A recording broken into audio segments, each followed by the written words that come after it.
El viento soplaba con furia esa noche, arrancando hojas de los naranjos que bordeaban la plaza del pueblo. En la casa de los Morales, en un rincón olvidado de Cutas, los gemelos Diego y Lucas, de 22 años, estaban a punto de cambiar sus vidas para siempre.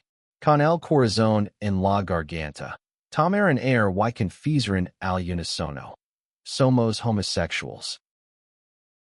El silencio que siguió fue como un trueno atrapado en las paredes de la sala.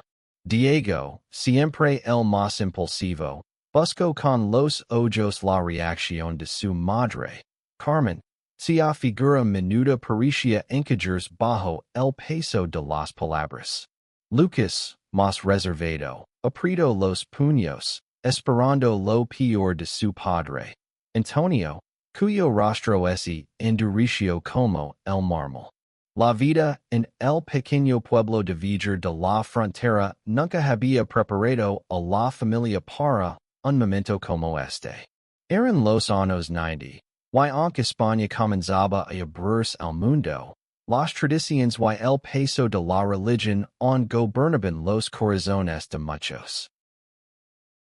Carmen, con lágrimas contenidas, se levantó del sofá y envolvió a Lucas en un abrazo tan cálido que parecía protegerlo del mundo entero. Mi niño, mi vida, no importa a quién ames, siempre serás mi hijo. Susurró, su voz temblando de amor y miedo. Pero Antonio, con los ojos encendidos de rabia, señaló a Diego con un dedo acusador. Tú no eres mi hijo. No en esta casa. Fuera. Las palabras cortaron el aire como un cuchillo. Y Diego, con el alma hecha pedazos, no pudo más que retroceder hacia la puerta. Los gemelos, idénticos en rostro pero distintos en temperamento, habían crecido como dos mitades de un mismo ser. Diego, extrovertido y soñador, siempre había sido el favorito de su padre, el que lo acompañaba a pesca y a arreglar el viejo tractor. Lucas, más introspectivo, encontraba refugio en los libros y en las largas conversaciones con su madre mientras cocinaban juntos. Sin embargo, ambos compartían un secreto que los unía más allá de su apariencia: su amor por otros hombres, un amor que habían escondido durante años, temiendo este preciso momento. La noche de la confesión, la casa se convirtió en un campo de batalla. Antonio, un hombre criado en la rigidez de la tradición, no podía aceptar que sus dos hijos desafiaran lo que él consideraba natural. Para él, la homosexualidad era un pecado, una afrenta a la familia y al pueblo que los miraba con ojos críticos. Carmen, en cambio, lookaba entre su amor incondicional por sus hijos y el miedo al que dieran en un lugar donde los rumores corrían más rápido que el viento. Diego, con una mochila al hombro y el corazón destrozado, salió de la casa bajo la mirada impotente de Lucas. No te vayas, por favor, suplicó Lucas, pero Diego negó con la cabeza. No puedo quedarme donde no me quieren. La puerta se cerró tras él, dejando a Lucas entre los brazos de su madre y el eco de las palabras de su padre. En ese instante, los gemelos, que siempre habían sido inseparables, se vieron divididos por un abismo que ninguno había previsto. Diego caminó por las calles empedradas de Villar. El frío de la noche calentó los huesos. No tenía a dónde ir el pueblo. Con sus casas blancas y sus farolas tenues, parecía ahora un lugar extraño, hostil. Recordó las noches de verano en las que él y Lucas planeaban su futuro, cenando con escapar a Madrid o Barcelona, donde la libertad parecía posible. Pero ahora, solo, con apenas unas monedas en el bolsillo, la libertad es sencilla como un castigo. Mientras tanto, en la casa, Lucas intentaba calmar el turbulente en su interior. La culpa lo consumía. Porque su madre lo había aceptado a él y no a Diego? Era porque siempre había sido el más calado, el que no desafiaba las reglas? Carmen, sentada junto a él, lo acariciaba el cabello, pero sus ojos estaban fijos en la puerta por la que Diego se había ido. Hablar con tu padre, permiso, aunque su voz carecía de convicción. Antonio, encerrado en su habitación, golpeaba la mesa con furia, incapaz de procesar la confesión de sus hijos. Diego encontró refugio temporal en la plaza del pueblo, bajo la sombra de una fuente antigua. Ali, sentado en un banco, conoció a Javier, un joven de 25 años que trabajaba como camarero en el bar de la esquina. Javier, con su sonrisa fácil y su acento gaditano, notó la tristeza en los ojos de Diego y se acercó. ¿Estás bien, amigo? No pareces de por aquí, aunque tienes cara de ser de Viger. Diego, al borde de las lágrimas, lo contó todo. No sabía por qué confiaba en un extraño, pero la calidez de Javier le dio un respiro en medio de la tormenta. Javier, que también había enfrentado el rechazo de su familia por ser gay, lo ofreció a Diego un lugar donde quedarse. Un pequeño apartamento en las afueras del pueblo. No estás solo, le dijo, y esas palabras, simples pero sinceras, fueron el primer rayo de esperanza para Diego en esa noche oscura.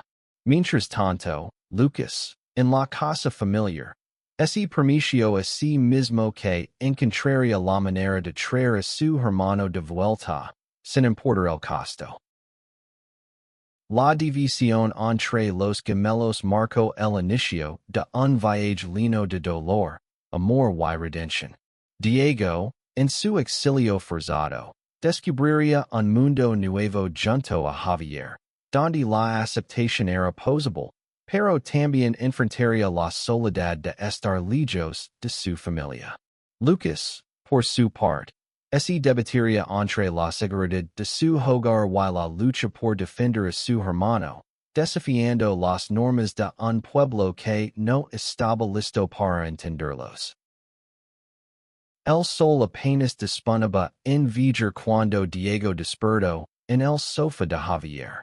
El pequeño apartamento olía a café recién hecho y pintura fresca, un contraste con el aire cargado de la casa de sus padres. Javier, tarareando una canción de Cameron, preparaba el desayuno en una cocina diminuta. Buenos días, Dormelin. Café o lágrimas para empezar el día, bromeo. Pero sus ojos mostraban una preocupación genuina. Diego esbozó una sonrisa débil, todavía atrapado en el turbulino de la noche anterior. En la casa de los Morales, Lucas no había dormido. Pasó la noche mirando el techo, imaginando a Diego solo en las calles.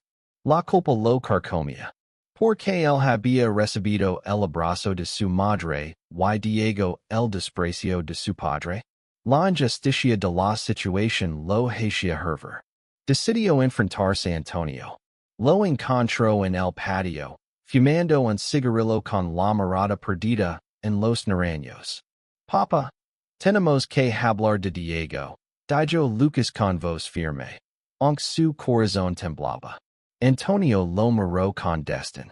No hay nada que hablar. Él eligió su camino, y ese camino no pasa por esta casa.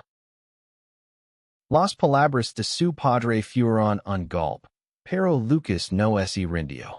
Y es tu hijo, igual que yo. ¿Por qué lo tratas como si fuera un extraño? Antonio arrojó el cigarrillo al suelo y se acercó a Lucas, su rostro endurecida.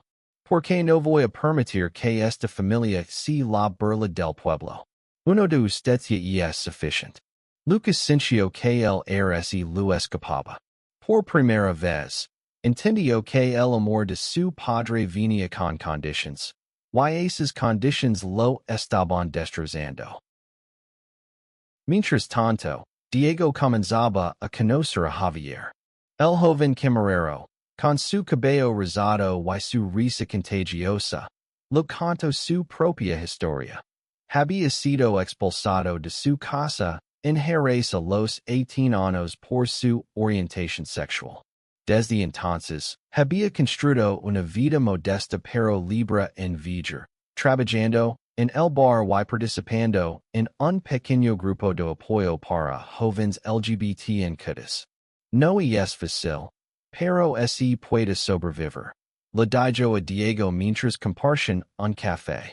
Y tú no estás solo, ¿sabes? Aquí hay gente que te entenderá. Diego sintió un nudo en el estómago.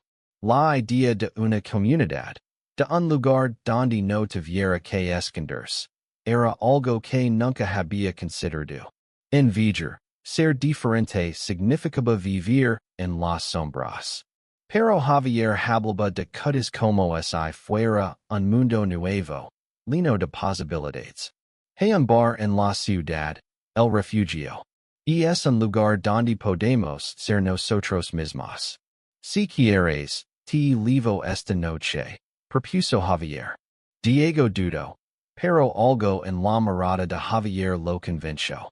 Está bien, respondió, sintiendo una chispa de esperanza. En la casa de los Morales, Carmen intentaba mediar entre Lucas y Antonio, pero la tensión era insoportable. Antonio se negaba a hablar de Diego, y Lucas se sentía cada vez más atrapado. Decidió salir a buscar a su hermano. Recorrió el pueblo, preguntando a los vecinos, pero nadie había visto a Diego. El miedo comenzó a apoderarse de él. Y su hermano había abandonado Viger para siempre. La idea de perder a su gemelo, su otra mitad, era insoportable.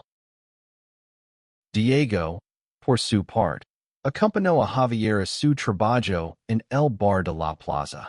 Mientras servía cervezas y charlaba con los clientes, Javier le presentó a algunos amigos que formaban parte del grupo de apoyo. Entre ellos estaba Sofía, una mujer trans de 30 años que había legado a Viger huyendo de la intolerancia en su pueblo natal. Sofía, con su voz suave y su mirada sabia, le dijo a Diego: El mundo es más grande de lo que este pueblo te hace creer. Pero primero, tienes que aceptar a ti mismo. Sus palabras resonaron en Diego, que por primera vez sintió que no estaba solo en su lucha. Esa noche, Javier llevó a Diego a el refugio, un bar escondido en una callejuela de Cádiz. El lugar estaba lleno de risas, música y colores. Diego se sintió abrumado pero también liberado. Bailó, habló y, por un momento, olvidó el dolor de la noche anterior. Javier, a su lado, lo miraba con una sonrisa que hacía que el corazón de Diego latiera más rápido. Había algo en él, una mezcla de fuerza y ternura, que lo atraía profundamente. Mientras tanto, Lucas regresó a casa derrotado, sin noticias de Diego. Carmen, al verlo tan angustiado, tomó una decisión. Voy a buscarlo yo misma, dijo, poniéndose un chal sobre los hombres. Lucas intentó detenerla, pero ella fue firme. Es mi hijo Lucas.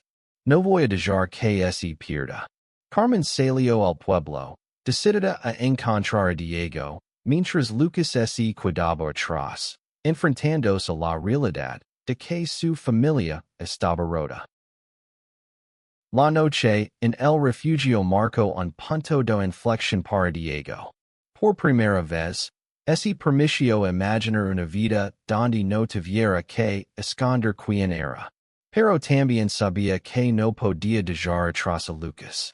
Los gemelos, aunque separados, seguían conectados por un lazo que en el rechazo en la distancia podían romper.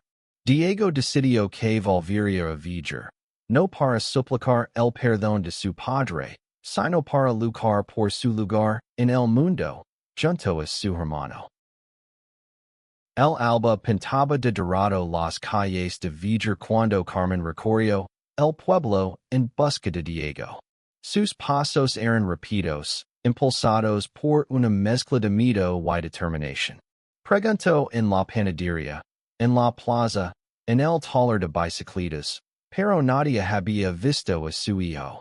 Cada respuesta negativa era como una puñalada, pero no se rendía. Diego era su niño, y no importaba lo que Antonio pensara, ella lo traería de vuelta. Diego, entonces, despertó en el apartamento de Javier con una sensación nueva.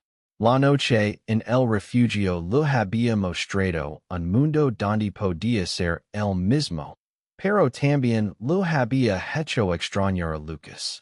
Sentado en la mesa de la cocina, mientras Javier preparaba tortilla, Diego lo confesó. No puedo dejar a mi hermano solo. Él es todo lo que tengo. Javier asintió, comprensivo. Entonces vi por él. Pero primero, dice una. Nadie salva el mundo con el estómago vacío.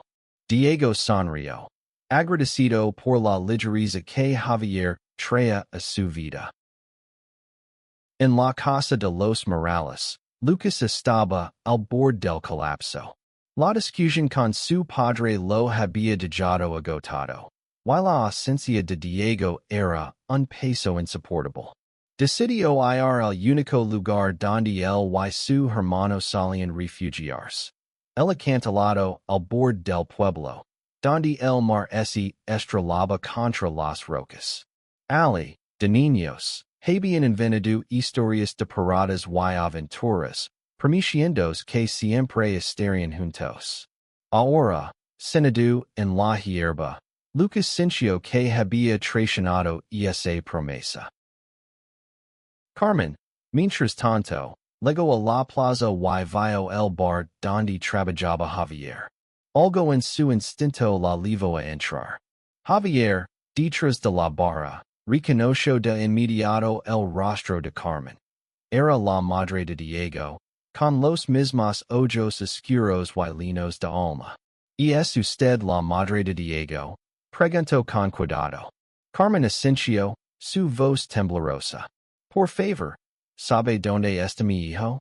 Javier, conmovido por su angustia, lo explicó que Diego estaba en cuidados, a salvo, pero necesitaba tiempo.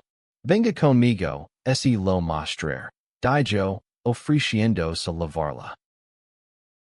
En el acantilado, Lucas fue encontrado por Sofía, quien había oído rumores en el pueblo sobre los gemelos.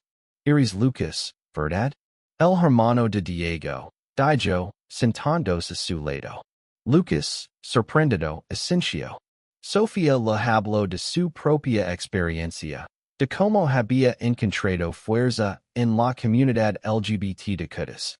Tu hermano está descubriendo quién es. Pero tú también tienes que hacerlo. No puedes vivir solo para complacer a los demás.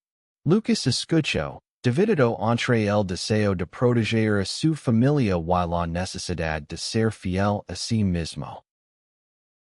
En Cudas, Diego y Javier pasaron el día explorando la ciudad.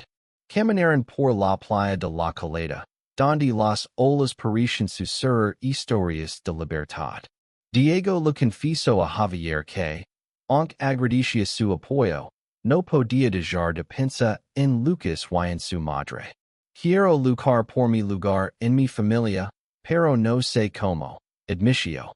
Javier, tomando la mano, le dijo, no luches solo. Tienes a Lucas, tienes a tu madre, y ahora me tienes a mí. Ese gesto, simple pero cargado de significado, Hizo que Diego sintiera algo nuevo. La posibilidad de un amor que no tuviera que esconder. Carmen y Javier llegaron a cuidas al atardecer. Cuando Diego vio a su madre, corrió hacia ella y se fundieron en un abrazo. Perdóname, hijo, no debí dejar que te fueras, solozó Carmen. Diego, con lágrimas en los ojos, lo aseguró que no la culpaba. Pero también le dijo que no podía volver a casa, no mientras su padre lo recusara. Carmen, decidida, permiso, hablar con tu padre. No descansar hasta que esta familia esté completa otra vez. De vuelta en Viger, Lucas regresó a casa y encontró a Antonio en el patio, más cómodo pero distante.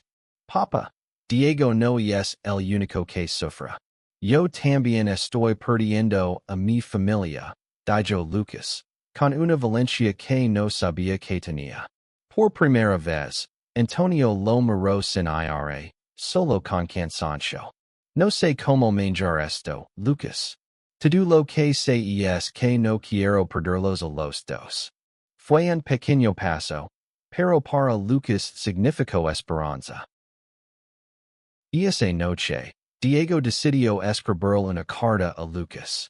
En ella, le contó sobre el refugio, sobre Javier, y sobre cómo estaba empezando a encontrar su lugar en el mundo.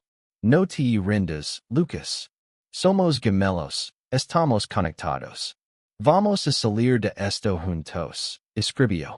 Envió la carta a través de Javier, quien permitió entregársela a Lucas personalmente.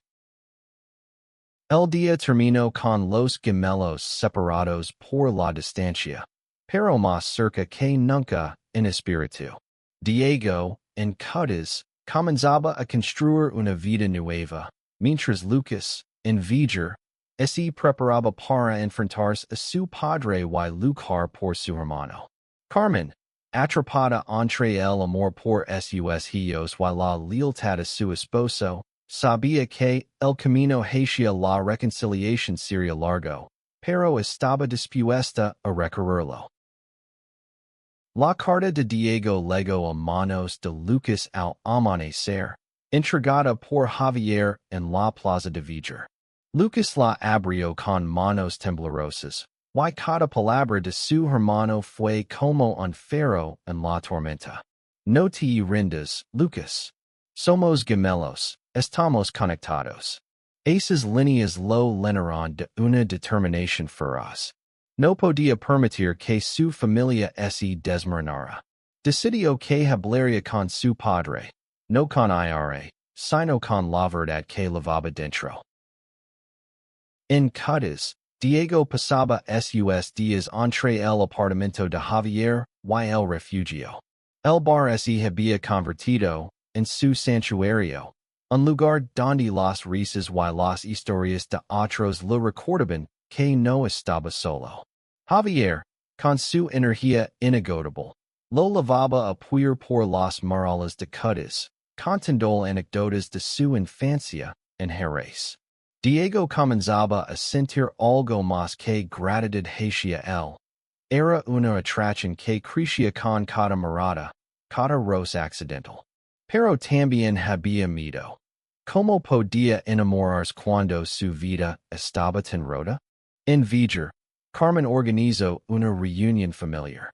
Sentó a Antonio y Lucas en la mesa de la cocina, donde tantas veces habían compartido risas y paellas. Esto no puede seguir así, dijo con firmeza. Diego es nuestro hijo Antonio. Y si no lo aceptas, nos perderás a todos. Antonio, con el rostro endurecado pero los ojos llenos de duda, no respondió. Lucas aprovechó el silencio. Papa, yo también soy gay. Si echas a Diego, me estás sacando a mí. Las palabras resonaron como un trueno, y por primera vez, Antonio pareció tambalearse. Mientras tanto, en cuidas, Sofía invitó a Diego a una reunión del grupo de apoyo. Ali, Conoció a más personas que, como él, habían enfrentado el rechazo de sus familias. Una mujer mayor, María, compartió su historia. Había perdido a su hija por no aceptar su identidad, y ahora vivía con ese arrepentimiento. No dejes que el orgullo de tu padre te robe tu hogar, le dijo a Diego. Sus palabras lo golpearon con fuerza. Decidió que volvería a vivir, no para suplicar, sino para enfrentarse a su padre y reclamar su lugar. Lucas, en casa, notó un cambio en Antonio. Su padre comenzó a hacer preguntas, torpes pero sinceras, sobre lo que significaba ser gay. ¿Es algo que elegisteis? Preguntó una noche, con voz baja. Lucas, paciente, explicó que no era una elección, sino parte de quienes eran. Antonio escuchó, aunque su silencio estaba cargado de conflicto. Carmen, viendo el esfuerzo de su esposo, decidió escribir una carta a Diego, pidiendo que regresara para hablar. Diego recibió la carta de su madre en el refugio, rodeado de Javier y sus nuevos amigos. Vuelve, hijo. Tu padre está empezando a entender. No permito que sea fácil, pero te necesitamos en casa, decía. Diego sintió una mezcla de esperanza y miedo. Javier, sentado a su lado, le apretó la mano. Si decides estar contigo. Pero hazlo por ti, no por ellos. Diego asintió, sabiendo que este era el momento de enfrentar su pasado. En Viger, Lucas comenzó a asistir a reuniones clandestinas con otros jóvenes LGBT del pueblo, organizadas por Sofía. Ali conoció a Miguel, un chico de 20 años que había ocultado su orientación sexual por miedo al rechazo. La timidez de Miguel y su forma de mirarlo hicieron que Lucas sintiera algo nuevo, una chispa que lo sorprendió. Pero también lo llenó de culpa. ¿Cómo podía pensar en el amor cuando su hermano estaba tan lejos? Diego decidió volver a vivir, acompañado por Javier. Cuando llegó al pueblo, las calles le parecieron más pequeñas, más frías. Frente a la casa de los Morales, respiró hondo y llamó a la puerta. Carmen abrió, y al verlo, rompió en llanto. Lucas, que estaba en la sala, corrió hacia él, y los gemelos se fundieron en un abrazo que parecía sanar todas las heridas. Pero Antonio, de pie en el umbral, no dijo nada. Su mirada era un torbellino de emociones, culpa, orgullo, dolor. La reunión familiar fue tensa. Diego habló con calma. Contó a su padre sobre el refugio, sobre las personas que lo habían acogido, sobre cómo estaba aprendiendo a aceptarse. No quiero que me odies, papa, pero no voy a dejar de ser quien soy. Antonio, por primera vez, no respondió con ira. Necesito tiempo, dijo finalmente. Y aunque no era una aceptación total, era un comienzo.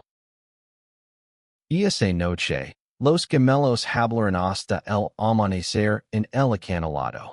Diego le contó a Lucas sobre Javier, sobre la libertad que había encontrado en Cudas.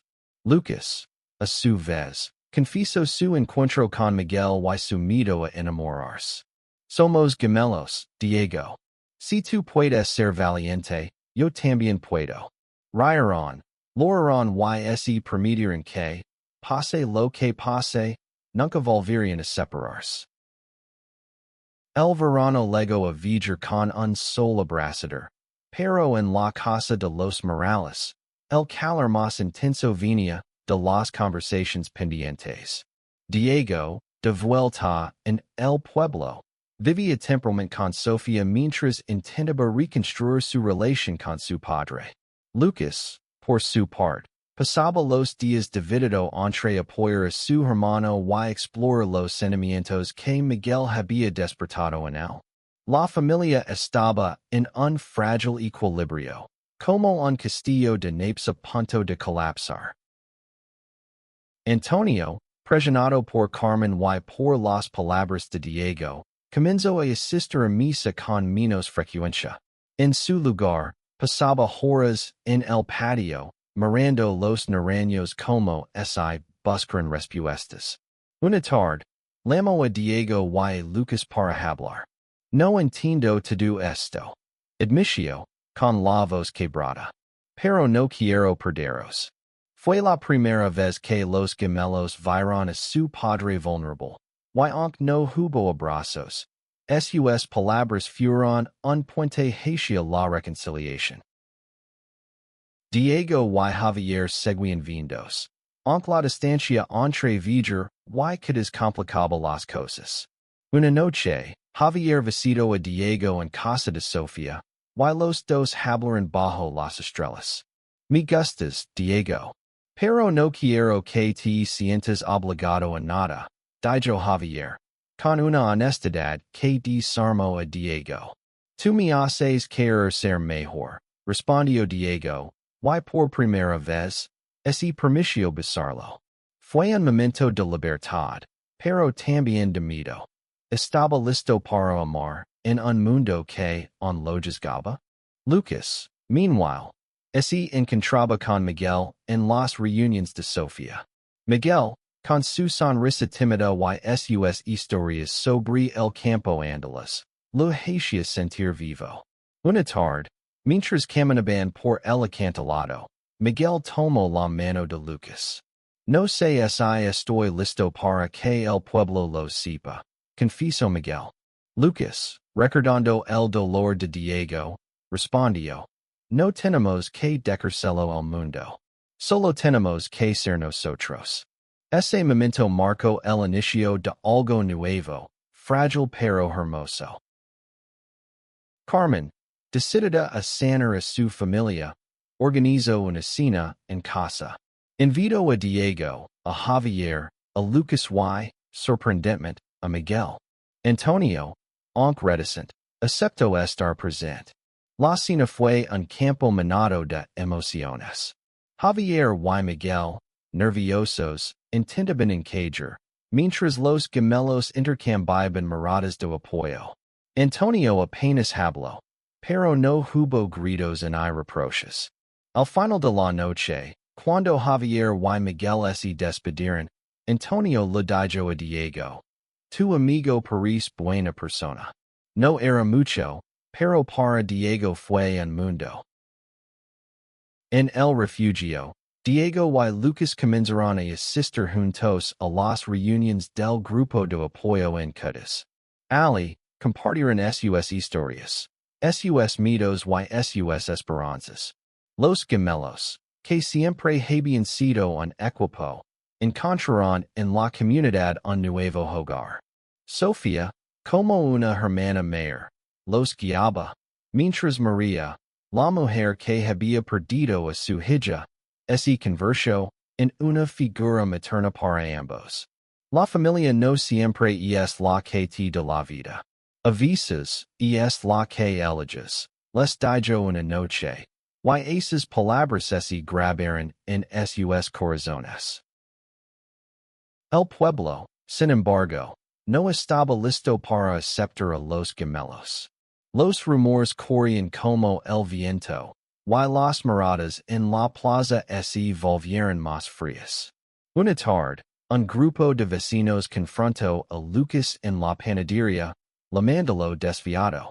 Diego, que estaba cerca, intervino, enfrentándose ellos con una violencia que no sabía que tenía. Mi hermano y yo no le hacemos daño a nadie. Si no pueden aceptarnos, ese es su problema. La escena atrajo la atención de otros vecinos. Algunos de los cuales, sorprendentemente, apoyaron a los gemelos. Esa noche, Antonio escuchó lo ocurrido y, por primera vez, defendió a sus hijos frente a un amigo del bar. Son mis chicos. Nadie tiene derecho a juzgarlos.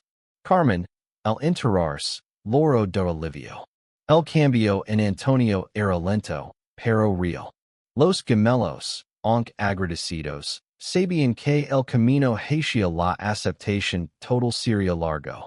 Pero ahora, con el apoyo de Javier, Miguel, Sofía y su madre, se sienten más fuertes que nunca. Diego y Lucas comenzaron a planear un futuro juntos. Hablaban de mudarse cadas, de abrir un pequeño negocio, tal vez un café inspirado en el refugio. Un lugar donde todos pueden ser ellos mismos, dijo Diego, y Lucas asintió, con los ojos brillando de esperanza.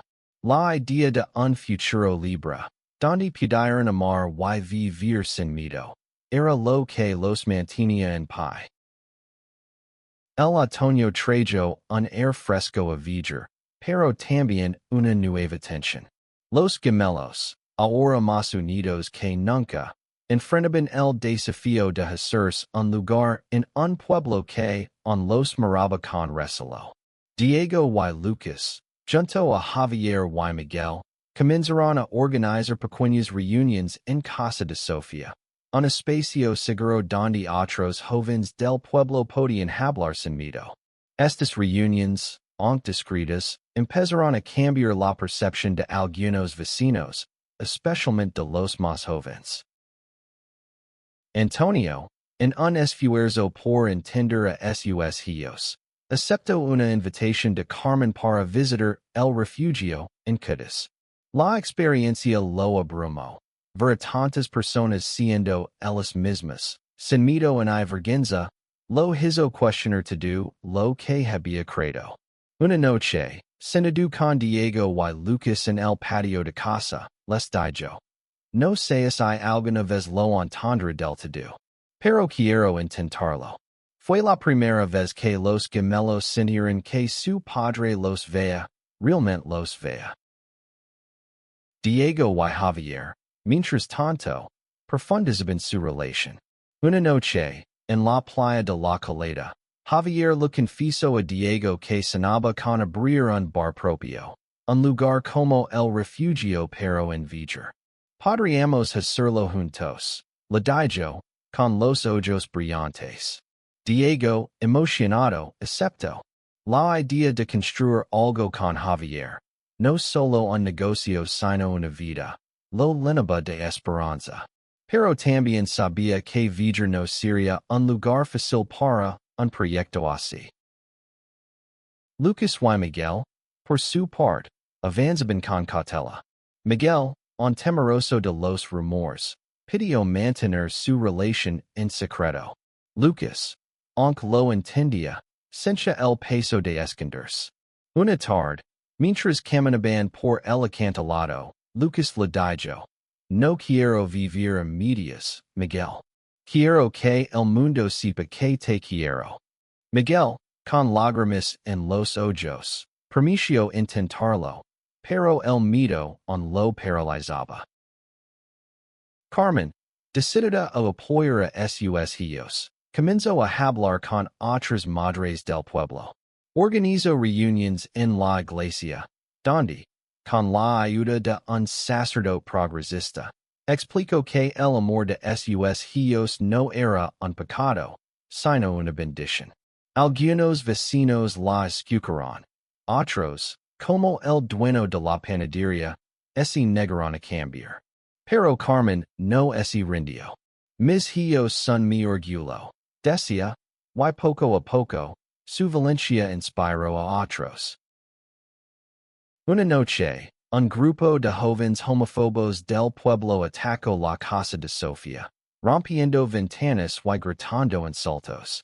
Diego, Lucas, Javier y Miguel, que estaban dentro, salieron a enfrentarlos.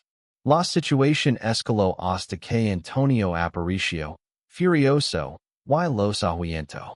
Nadie ataca a mi familia, rugió, y por primera vez, los gemelos sintieron que su padre estaba de su lado. Ese incidente marcó un antes y un después en vivir. Algunos vecinos, avergonzados, comenzaron a acercarse a los gemelos, ofreciendo disculpas y apoyo. Diego y Javier pusieron en marca su plan para abrir el café. Lo llamaron el abrazo, en honor al amor que los había sostenido. Lucas y Miguel se unieron al proyecto, diseñando el menú y decorando el local con colores vivos y fotos de cutas. El día de la apertura, Carmen y Antonio estuvieron presentes, junto a Sofía, María y otros miembros de El Refugio. El pueblo, aunque dividido, comenzó a aceptar la presencia del café como un símbolo de cambio. Lucas, inspirado por la valencia de su hermano, decidió dar un paso más. En la apertura de El Abrazo, tomó la mano de Miguel frente a todos y lo besó. El gesto, aunque pequeño, fue un desafío al pueblo. Algunos vecinos aplaudieron. Otros se marcharon en silencio. Pero para Lucas, fue una liberación. Miguel, con lágrimas de orgullo, susurró, lo hicimos. La noche terminó con los gemelos, Javier, Miguel y sus padres sentados en el abrazo, riendo y planeando el futuro. Antonio, aprendiendo, levantó su copa y dijo, por mis hijos, que me han enseñado lo que significa amar. Fue un momento de sanación, un paso hacia una familia unida no por la perfección, sino por el esfuerzo de entenderse. El abrazo se convirtió en un refugio para vivir, un lugar donde las diferencias se celebraban y las historias se compartían. Diego y Javier, ahora una pareja consolidada, trabajaban codo a codo, sirviendo cafés y sonrisas a un pueblo que, lentamente, comenzaba a cambiar. Lucas y Miguel, aunque enfrentaban miradas de desaprobación, caminaban de la mano por las calles, desafiando al mundo con su amor. Carmen, orgullosa, se convirtió en una voz para otras familias, ayudándolas a aceptar a sus hijos tal como eran. Antonio, aunque no siempre entendía, asistía a las reuniones de El Abrazo, escuchando las historias de los jóvenes que llegaban buscando un lugar donde pertenecer. Una noche, tomó el micrófono y, con la voz temblorosa, dijo, cometí un error con mis hijos. Pero estoy aquí, aprendiendo. Y si yo puedo cambiar, todos podemos. El aplauso que siguió fue ensordecido, y Diego y Lucas, desde el fondo del local, se miraron con lágrimas en los ojos. Su padre, el hombre que una vez los había separado, ahora los unía. El pueblo no cambió de la noche a la mañana. Algunos vecinos nunca aceptaron a los gemelos, pero otros, especialmente los más jóvenes, encontraron en El Abrazo un espacio para cuestionar las tradiciones y abrazar la diversidad. Sofía, que había sido una guía para los gemelos, abrió una sucursal de su grupo de apoyo en Villa, con el apoyo de Diego y Lucas. María, la mujer que había perdido a su hija, se convirtió en una abuela adoptiva para todos, ofreciendo consejos y abrazos a quienes los necesitaban. Una tarde, Diego y Lucas volvieron al acantilado, su lugar especial. Sentados en la hierba, con el mar rugiendo abajo, hablaron de todo lo que habían vivido. Pensé que te había perdido para siempre, dijo Lucas, con la voz rota. Diego, apretando la mano, respondió, somos gemelos. Nada puede separarnos. Rieron, recordando sus sueños de infancia, y se permitieron seguir luchando, no solo por ellos, sino por todos los que aún vivían en las sombras. El abrazo se convirtió en un símbolo de esperanza, no solo para vivir, sino para los pueblos cercanos. Diego y Javier, junto a Lucas y Miguel, organizar eventos culturales, noches de apoyo y charlas sobre aceptación.